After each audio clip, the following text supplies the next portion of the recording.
సంగారెడ్డి జిల్లా పటాన్ చెరువులో GHMC 113వ division పరిధిలోని బండ్లగూడ గ్రామంలోని శ్మశాన వాటికని డంపింగ్ యార్డుగా మార్చిన బీఆర్ఎస్ మాజీ వార్డు మెంబర్ ఒక్కరు అక్రమంగా వ్యర్థ పదార్థాలు శ్మశాన వాటికలో డంపు చేయడం జరిగింది.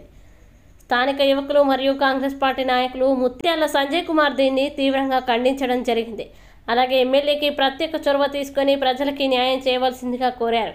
ఈ కార్యక్రమంలో ఫయాజ్, సలీం, శేఖర్, నవీన్ మరియు గ్రామస్తులు రావడం జరిగింది.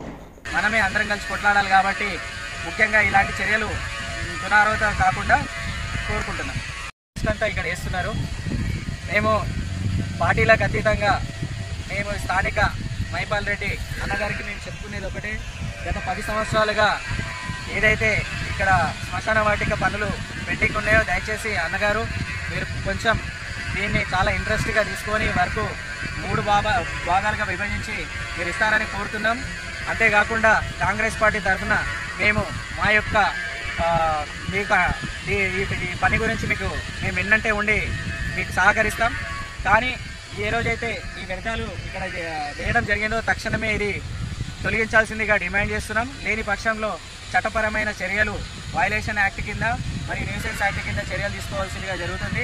నేను ఎవరైతే బీఆర్ఎస్ నేత ఉన్నారో వాళ్ళ పేరు నేను తీసుకోదలుచుకోవట్లేదు. ఎందుకంటే ఇది గ్రామానికి సంబంధించింది. మనమే అందరం కలిసి కొట్లాడాలి కాబట్టి ముఖ్యంగా ఇలాంటి చర్యలు పునరావృతం కాకుండా కోరుకుంటున్నాం.